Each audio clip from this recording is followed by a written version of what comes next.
Hey guys, so this is going to be for Marie Antoinette. So I've had a few requests for this one. How I work at the moment is usual meetings like this. I write down the questions, 2 or 3 questions that I think you would like to have covered. And then I wait for the information to come through first of all. So almost like channeling in a way. And then after I pull a few cards as well, and just to see if there's any more information that can come out. So I am not a history buff, guys. I am not, okay? But we will go over some of the basic questions that you asked me. Okay, so she was married to King Louis. She's really famous for Let Them Eat Cake. If you've heard that line, that's where it came from.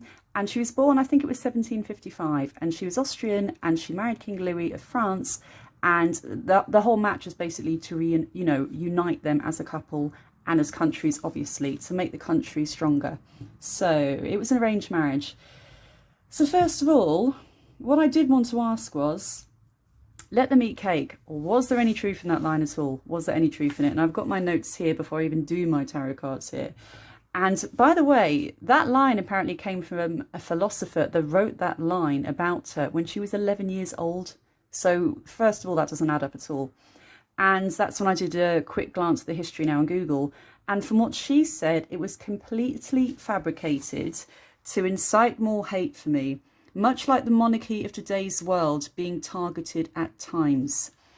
She also says there was a lot of backstabbers in court determined to take me down and become his favourite mistress, as in her husband, the king. Obviously, that's influence and power, I hear now as well, obviously. And they added fuel to the fire. So the court was an absolute mess. So I don't know if you've seen Kirsten Dunst when she played Marie Antoinette in the film. And pretty much similar, they've got that pretty much to a T, she said. But with the Let Them Eat Cake line, it was completely fabricated. It was a long line of targeted abuse against her. That was just the icing on the cake, shall we say. She's even laughing about that, by the way, the icing on the cake. Now, King Louis, erectile dysfunction, she said, because anyone that's into their history here and wants to know a bit more about it, or if you've seen the film, you probably know it took 7 or 8 years before they could actually have their first child. So erectile dysfunction was a big part in this, okay? And a lot of that became, because of the pressure to have an heir. So that on top of her health and the pressure as well made it really hard for her to conceive also. And they weren't really looking after themselves back then. It was very elaborate parties, the food, everything. She wasn't really taking care of herself as such, and anxiety on top and his anxiety just made the whole situation worse. So that's why it took so long. In a way, she says it's when they gave up wanting to have a child and thinking it was never going to happen was when it happened years later. Almost like when they just let go and it happens. That's the kind of thing she's trying to get across now. When I asked about her extravagance here, it came across that she lived like that in her life early on anyway and was accustomed to it. She admits she went overboard when it came to Versailles. I think that was Versailles where they were based, the palace. But overall, it's what she was always used to. It's what she was accustomed to. It wasn't anything new for her to be treated like that. She was used to being treated like that because she was royalty herself. So she also said she likens the people that took her down to being equivalent to a witch trial. And when she said that, it was almost like, the Salem witch trials, something along those lines. Literally that vicious. She just wants to get across how vicious it is. A witch trial today could be somebody in the paper saying about a celebrity or something, or a member of the royal family, for example. But she doesn't want to liken it to that nowadays because she said it was a million times worse. I mean, she died from this, okay? She was murdered because of this, and a child had to testify against her in court. And her husband was as well. So she's really likening it to the Salem witch trials. Not today, as we call witch hunting kind of thing, you know what I mean, in the media. So that was a very strong point she wanted to make. Now, I just want to check, how did she feel about her husband? How did she feel about her husband? Sorry it's so dark here, guys, as well. It's raining outside, and if I turn the lights on, it would just be a bit too glary. How did she feel about King Louis? Because it was arranged marriage. Was there love? Straight away I heard there was respect there, but not love. It was more of like a fond love, like she says you maybe get in arranged marriages now, where it was never her true love. but you grow to love and respect each other in a loving way, but more in a family loving way rather than madly in love with him. She never felt madly in love with him throughout their whole union, but they were like, in a way, guys, this sounds weird, she's liking it more to a brother and sister kind of close connection. I know that sounds really weird, but she's trying to liken it to a family type of love, not a all-consuming madly in love with each other. It just wasn't like that. Just wasn't like that at all. And he had some tendencies not always towards the female sex. I'm getting a sense she's putting across there as well, almost like at times asexual, and it wasn't really his thing, you know, to the point he was asexual. So she did get some needs, she said, elsewhere. It wasn't like she was, you know, all over the place or anything like that, but she did have someone where her needs were met, more on that side of things. It wasn't a lot of people. I'm just getting one major love in her life, her true love in her life that was around her. But she cut it off very, very quickly because the respect for her husband. So that's what's coming through now. So if anyone knows the history here, if you know anybody, you know, that she was involved with or supposedly involved with, I'd be interested to know. Right. How does she feel about him? Grief and sadness for everything that happened, because this is her looking back at the past with a lot of sadness here and grief for what she lost, even now. And I feel she just thinks that overall, to her, he was a confident, a kind man, somebody she could really trust, that was a good family man overall. And again, I don't know too much history about, was he cheating on her? Was he all around the palace like they used to do back then? Lots of them had mistresses. I just get this kind of asexual thing with him where he wasn't that fussed. I can't explain it, guys. It wasn't so much of he was a threat of doing things like that, and she wasn't too worried about him going off with another mistress or something like that. She felt quite secure in her place with him because she knew there was a lot of respect between them, and also they wanted to keep the countries reunited. So we're going to pull another card here, the Lovers. That's interesting. Guys, wow, okay. So when I had the Lovers then, I thought she could be kind of saying that, you know, he was a great lover. But this shows unhappiness and not really happy and satisfied in the sexual side of the relationship. And I feel that could be coming across earlier when she said she had other needs that weren't met. So sexually, it wasn't really there. The Four of Cups is almost like, I mean, you can see it's somebody looking at what they've got and they're not really happy in their sex life. So no, it was more of a companionship I keep getting. It's more of a companionship than anything else there. And let's pull one more. And then we have the Eight of Swords. And again, in the sexual side of things, I just don't feel her being really committed to him. I just can't help it. I feel she had more needs and urges than what he did. And I'm pulling one more. This is quite interesting because I feel this is how she is representing herself here, which is the Queen of Wands, which means a very passionate, sensual, funny, charming, belle of the ball, I hear. She was the belle of the ball. She always was. She always had natural appeal. This is what she's trying to get across now, which is kind of like how, you know, in the film Kirsten Dunst was how she was represented. So it's quite actually interesting that she's coming across as that as well. A kind of very fiery, sensual, glamorous kind of person. So she needed love. She needed to be adored, and she didn't really get that from him. But there was a mutual respect there. There was a lot of understanding, mutual respect. But overall, I just don't feel it was like a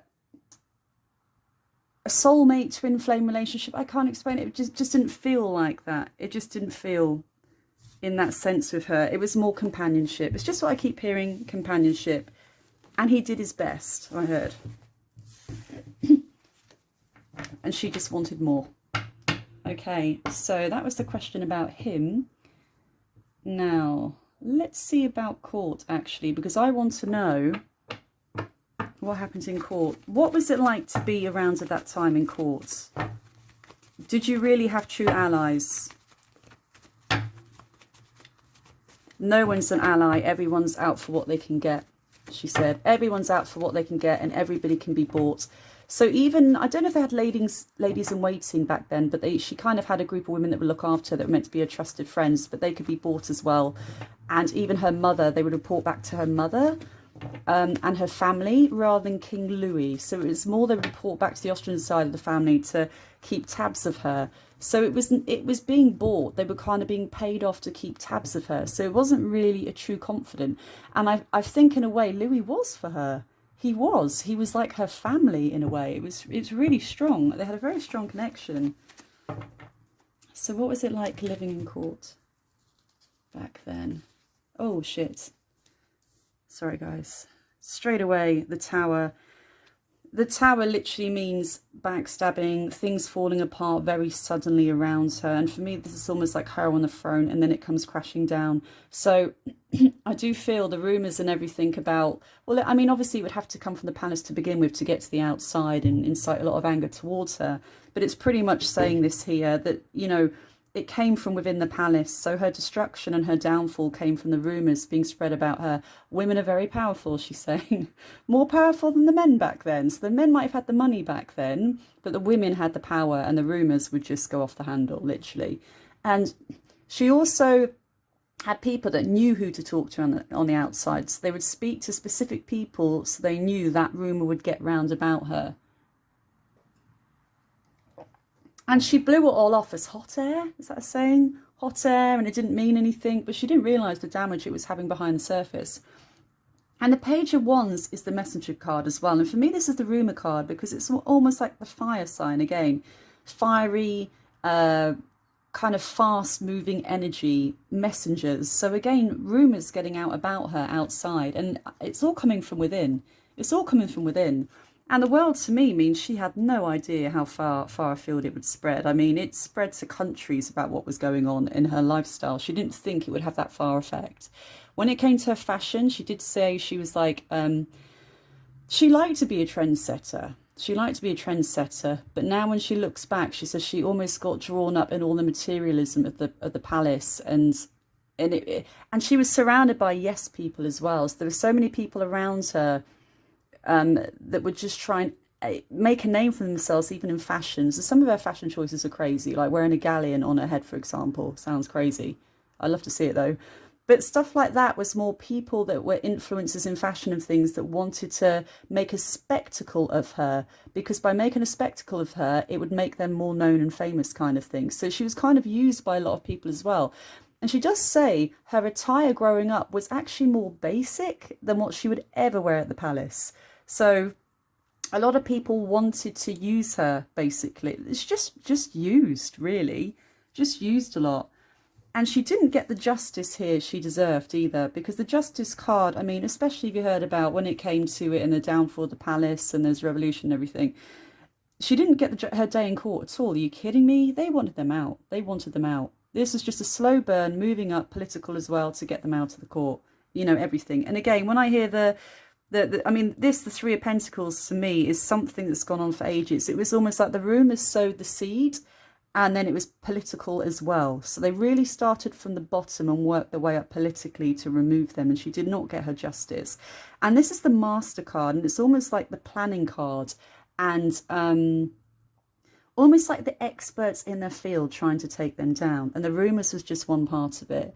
But she was the gift that kept giving, she's saying, because of all her extravagance as well and the way she would get drawn into it. And I feel also they would say stuff like about other countries, well, Spain's not doing this, Spain's wearing this or something like that. And we're France, you know, you're Parisian now, you need to really show your best side to the world. And she got completely wrapped up in it. And she does say she liked to be a trendsetter, but God, she had no idea how much it would go out of control. So that's kind of covering about her extravagance as well.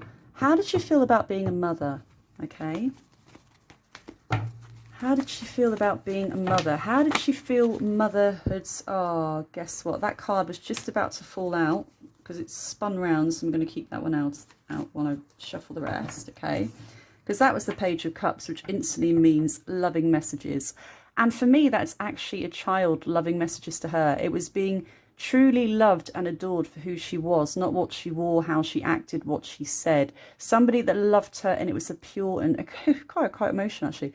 Someone that loved her where it was a pure and emotional love, and it healed her heart, and she could only trust her child and Louis even though I know it's a baby at the time, okay, even 4 years old, 5 years old, okay, it makes no difference. She just felt loved and adored. And the interesting thing is, she's not doing the loving messages towards the baby as such. She's saying the child rescued her and made her feel loved. It's really upsetting, actually.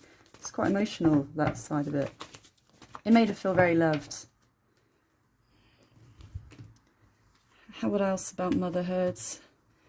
She also felt, this is interesting, Knight of Wands to me. Now, this is how I'm sensing it now, what she's trying to say. Yet, because the Hierophant is the relationship, it brought a lot more stability into the relationship. And it also made her respect her husband more. Like, in a way, once he became a dad and a father, he became more kind of manly and youthful and young and wanting to be a good influence on the child and really trying to, I mean, also, I know in Kirsten Dunst's film, I know he liked to hunt, but it's almost like he upped his game when the child was born. You know, he wanted to be a good parental figure. He wanted to be strong. Whereas before that, they were both kids when they married, guys. They were really young. It was more of a juvenile connection. So by the time the child came in, he was really coming into his own, Louis. And they had a really strong, stable family unit here. This is really strong, stable family unit from what I'm seeing. And again, we have the Ten of Pentacles, which is the money and the finances. We know they have money. But I do feel linked to this, that when the first child was born, the gifts they received, I'm hearing, were astronomical. So there's some kind of money, I feel, that was promised to her, that when she would have her first child, she would have a massive amount of money given to her, like a gift of some kind, once she produces the first heir or the first child. So I feel with this came a lot of financial money as well, a lot of finances. And again, this is just them actually being a little bit more careful when the child was born and wanting to invest the money a little bit more wisely than what they had been doing. It's almost like I hear a wake-up call when the child was born that, okay, we need to sort our shit out now, basically. So anything more she wants? Oh my God, my heart, oh my God. Again, goosebump moment, guys, goosebump moment. This is, oh my God, moment. The star means a wish come true. So she felt like this is a wish come true. This is what everything, she was born to be a mother. It was everything she wanted was the child, which is just sweet. It's really sweet. Now let's pull two more. And she still battled with the Fool, which I still feel means being dragged back into court life and things like that, and the High Priestess. So she still, even when the child was born, it was a wish come true, but she still had that kind of sword where tempted to sway again and go this way, or use her, you know, the High Priestess and be a bit more calm and settled. But I don't think she did. She was still partying as such and enjoying life, enjoying the good life. But overall, the child did bring more stability, and obviously into the countries, I suppose, with a child being born, an heir, then it would also offer a lot more stability for them politically. And pull one more. Knight of Cups means the romance increased between her and her husband as well when this happened. It's almost like they gave up and decided to be comrades in a way, and companionship rather than have a child. But when the child happened, it brought the vigour back to him. And then the dysfunction and all the erectile and all the issues with that and all the tension of having a child kind of left. Right, so that's the only three I've got at the moment, guys. I am happy to do a part 2, okay? I had a quick look at the timeline. I've seen the film, but overall, there's probably so many more questions that people are really into this would want to know. Leave them in the comments section and I will be happy to do a part 2, because we literally skim the surface. Even though this is like an 18-minute reading, I just feel we skim the surface. Is there anything she wants us to know today? Really quickly, is there anything you want to tell us that we can learn from you? Oh. I really feel this is about being really careful about who you place your trust in. Anything else? The Tower, the Knight of Pentacles. For me, it's more about, I mean, the Justice is obviously what happened to her, about her downfall. And again, this is the card we got for a child and family and working hard. So she's almost like saying to us that she wished she had worked for the right things and the family unit and being close as a family and really making a go of it, rather than the temptations and the luxuries that she was part of, you know. And Oh, yeah, because the Tower and the Justice is not what she got. I mean, this is what she got, her downfall. And overall, it's almost like saying to us, she wished she'd focused on this side more. She wished she'd focused on this side more.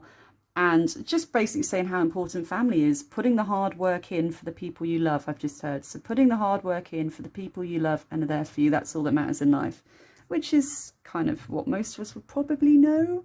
But I think she's trying to really hint about all the temptations and everything like that weren't really worth it in the end. And the King of Pentacles, I feel, was another man around her that she may have had a fling with, who was aristocracy, or he had ties to monarchy himself in some way.